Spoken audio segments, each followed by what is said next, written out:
안녕하세요. 자, 저희는 5번째 전지의 접속에 대하여 설명드리도록 하겠습니다. 자, 이 전지라는 건 건전지를 말하는 거고요. 이 전지의 실제 이제 기전력이 나오는 원리는 여기에서 보는 게 아니라 좀 뒷부분에서 얘기를 하고요. 우리 간단하게 건전지를 가지고서 얘기할게요. 저희가 전원은 항상 어떻게 표현한다 그랬어요? 자, 이런 식으로 표현한다 그랬죠. 이런 식으로. 그렇죠? 이게 이제 건전지가 되는 거죠. 전지, 전원의 내부 표현입니다. 그래서 전원은 기전력과 내부 저항으로 되어 있다.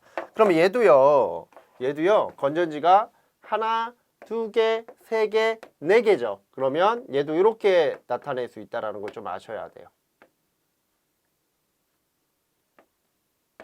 이런 식으로. 이런 식으로. 그렇죠? 이런 식으로 나타낼 수 있다는 거. 그러면 자, 여기가 2, 여기가 2, 여기가 2, 여기가 2고요. 자, 이때 내부 저항은 여기가 R, 여기 R, 여기 R, 여기 R입니다. 그러면 우리가 일반적으로 1.5V짜리 건전지를 자, 1.5V짜리 건전지가 있어요. 이거를 하나, 둘, 세 개, 네 개를 연결해. 그러면 1.5V 곱하기 자, 요게 만약에 1.5V다. 똑같은 거. 자, 그러면 전체 전압은 당연히 뭐가 되는 거야? 몇 개야? 하나, 둘, 셋, 네 개죠? 네 개니까 1.5 곱하기 4가 되는 거죠. 그러면 얘는 몇 볼트? 6볼트가 나오겠네요. 그리고 저항도 이게 직렬이잖아요. 그쵸? 그러면 이때 전체 저항도 뭐다? 예, 바로 이게 제가 0.1이라고 할게요. 그러면 얘는 0.1 곱하기 4가 되니까 0.45옴이 되는 거죠. 자, 이게 뭐다? 전지의 직렬 접속이다. 그때의 전류 I는 이걸 나누면 되겠죠, 이렇게? 그죠? 예, 그래서 그 내용이 여기 있는 거예요. 식으로 표현하면 이렇게 복잡해 보이지만 결국에는 뭐다? 저항에 N배를 해주고 기전력에 N배를 해준다. 이게 바로 직렬에서의 전지의 연결이다. 이렇게 보시면 되고요. 자, 이번에는 반대로 병렬로 연결해 볼게요. 이렇게 우리가 웬만큼 다 아는 내용들이에요.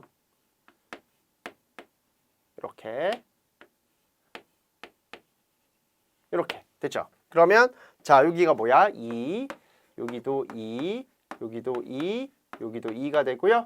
여기가 R, R, R, R이죠.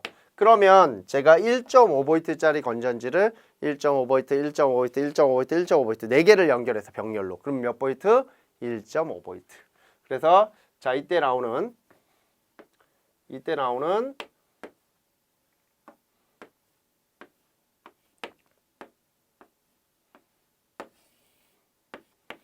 자, 이 전압은 결국에 뭐다? 예, 2라고 하는 전압이 나오죠. 그때 이 전압은 뭐가 돼? 얘가 1.5V면 예, 1.5V가 그냥 나오는 거예요.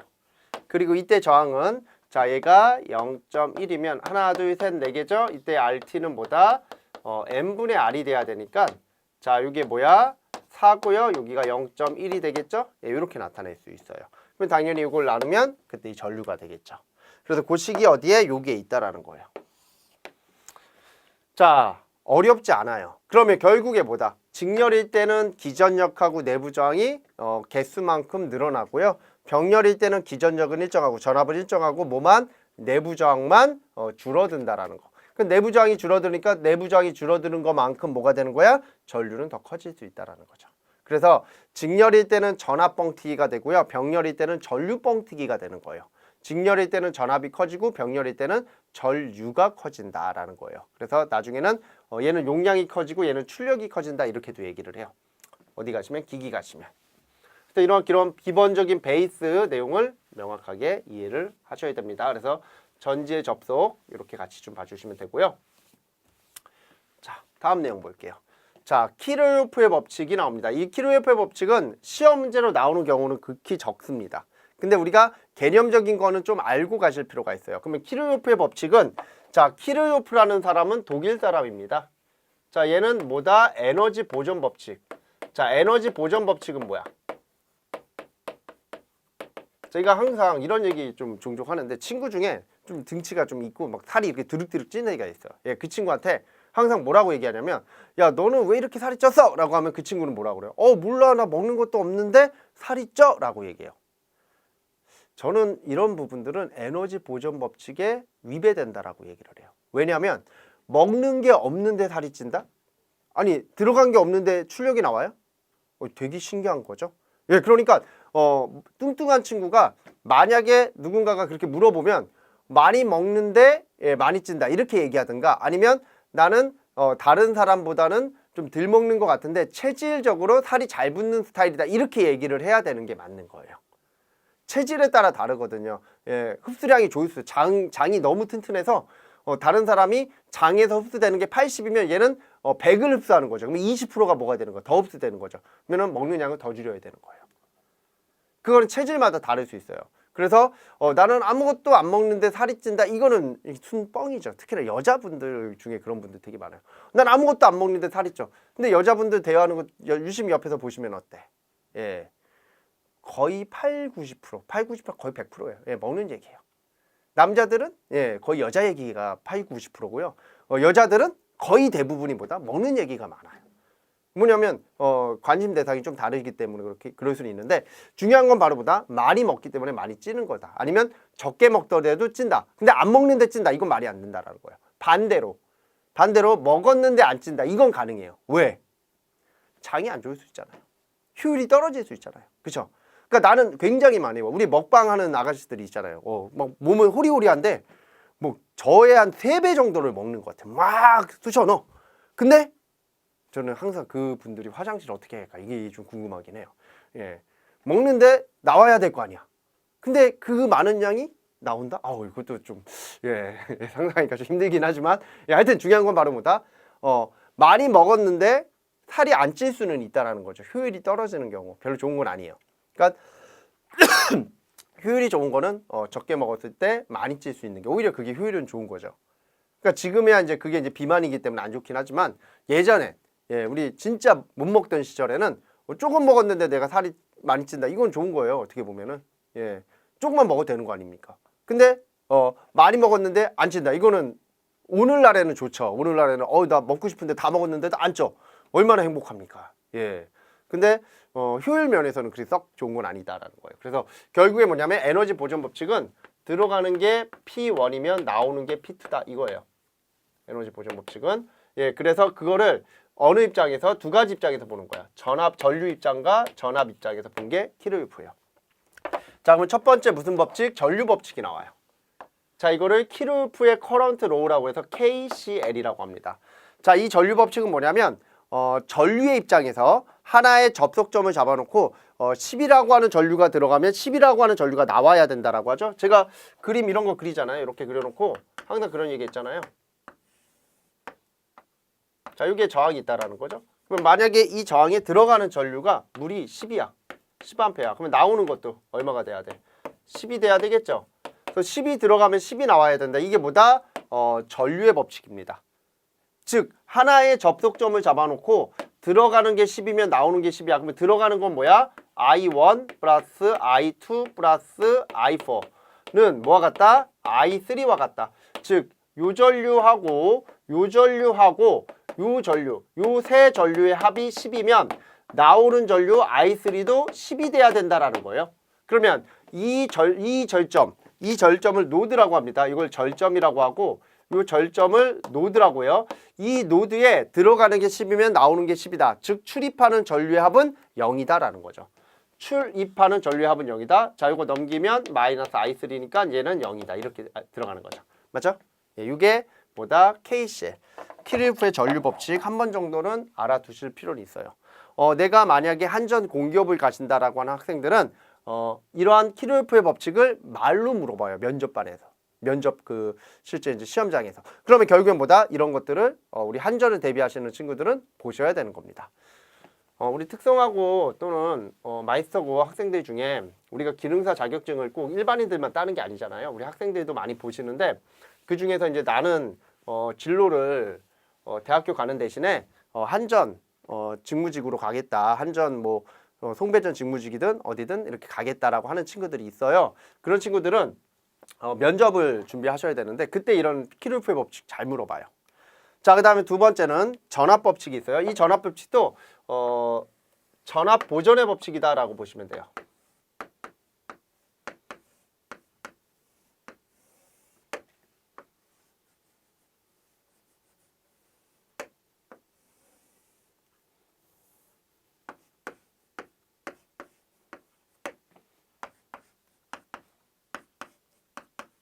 자, 지금처럼 이렇게 닫힌 회로를 우리는 뭐라고 한다? 폐회로라고 합니다. 이렇게 폐회로. 자, 이렇게 폐회로가 되어 있을 때, 자, 입력 전압이죠. 이게 기전력이죠. 요 기전력의 합은, 자, 여기에 걸리는 전압 강하. 요걸 우리는 V1이라고 하고요. 요걸 우리는 V2라고 합니다. 자, 바로 입력 전압 E1 플러스 E2는 전압 강하 V1 플러스 V2와 같다. 이거를 뭐라고 한다? 키르호프의 전압 법칙이라고 해요. 폐루프 내에서 임의의 폐회로에서 자, 입력 전압 기전력의 합은 뭐 같다? 각각 단자에 걸리는 전압. 기전력, 이게 기전력이고 입력 전압이죠. 자, 이게 뭐야? 전압 강하죠. 각각의 전압 강하의 합과 같다. 자, 여기서 중요한 거는 이런 용어들, 기전력하고 전압 강하라는 용어를 이해를 한 상태에서 들으시면 어때? 당연한 거 아니야? 예, 당연한 얘기를 당연하게 했는데도 불구하고 예, 이거를 되게 어렵게 생각하시는 분들이 계셔요. 이걸 키르호프의 법칙이라고 해요. 그래서 키르호프의 전류 법칙, 키르호프의 전압 법칙은 전류는 뭐다? 들어가는 게 10이면 나오는 게 10이다. 뭐가 전류가? 키르호프의 전압 법칙은 뭐다? 예, 입력 전압이 100V면 부하에 걸리는 전압도 100V가 돼야 된다라는 뜻이에요. 즉 입력과 출력에 대한 전압과 전류의 값은 항상 같아야 된다라는 걸 말한 사람이 키르호프다. 예, 얼마나 쉽습니까? 이렇게. 예, 그래서 이런 내용들 한 번 정도는 이해하고 넘어가셔야 돼요. 아쉽게도 기능사에서는 출제는 잘 안 돼요. 나오면 다 맞추거든요. 너무 쉬워서. 쉬운데 또 어려워하는 개념이기도 해요. 하여튼 얘는 앞으로 우리가 전기를 공부하신다라고 하면 기능사, 기사, 기술사까지 계속 따라다닐 겁니다. 예, 그래서 내용은 쉬운데 막상 문제를 회로 문제로 접하면 되게 어려울 수 있는 게 키르호프의 법칙이에요. 그래서 막 지로 방정식 만들어 가지고서 키르호프의 전압 법칙, 전류 법칙을 연동해 가지고서 풀어내야 되는 문제들이 대학교 가시면, 만약에 우리 학생분들 중에서 대학교 진학하시면 회로 이론 수업에서 되게 많이 나오는 문제 중 하나예요. 뭐 중간고사라든가 기말고사 때. 다음 문제, 다음 내용. 자, 전력입니다. 이제 중요한 게 나왔네요. 예, 지금까지는 뭐 별로 그냥 그럭저럭인데 이 전력은 굉장히 중요한 의미를 갖고 있어요. 일렉트릭 파워라고 해서 P로 적어요. 단위는 와트고요. 이 와트는 뭐를 주었다? 줄 퍼 세크를 주었다. 그러면 줄이라는 건 뭐야? 자, 1. 자, 1을 영어로 work라고 합니다. work. 그쵸? 예, W로 적고 단위가 예, 줄이 됩니다. 그러면 결국의 전력은 뭐다? 1이다라는 거예요. 1.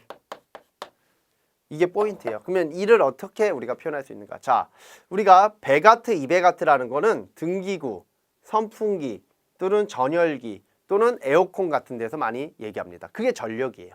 소비 전력 이렇게 표현하죠. 그럼 그 전력이 갖고 있는 본질적 의미는 뭐냐? 이거를 명확하게 이해하시면 굉장히 심플해지는 내용이 됩니다. 자, 한번 볼게요.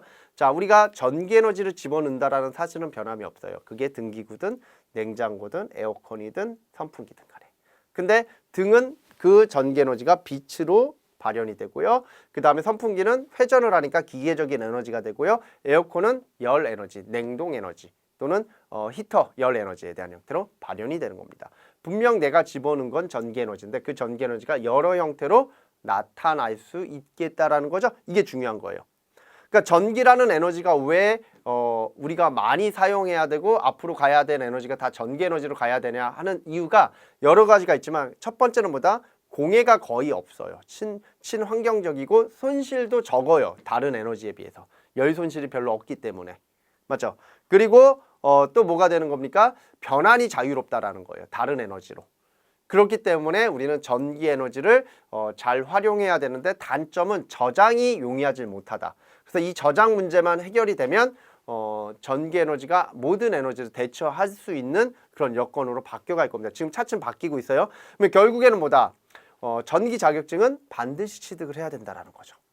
아니 앞으로 더 쓸 텐데 더 필요할 텐데 이걸 안 따나요? 이거 노다지잖아요. 그죠? 예, 부동산으로 따지면 강남에 집 한 채 사는 거랑 똑같은 거예요. 그죠? 예, 그러니까 바로 그런 개념의 공부를 하고 있다라는 거를 잘 알고 여기서 끝나는 게 아니라 계속 단계적으로 올라가셔야 돼요. 기능사, 기사, 그 다음에 뭐 기능장, 기술사 뭐 이런 식으로 단계적으로 계속 올라가서 첫 단계는 아주 낮지만 이게 점차적으로 올라가면 나중에 이만큼 올라가 있는 거죠. 그때가 되면 나를 알리지 않아도 누군가가 날 찾아주는 거죠. 그러면 내 연봉도 자연스럽게 올라갑니다. 그러니까 사람들이 기능사 따놓고 나 월급 올라갈 거야. 안 올라가요. 똑같아요. 예, 너무 쉬워서.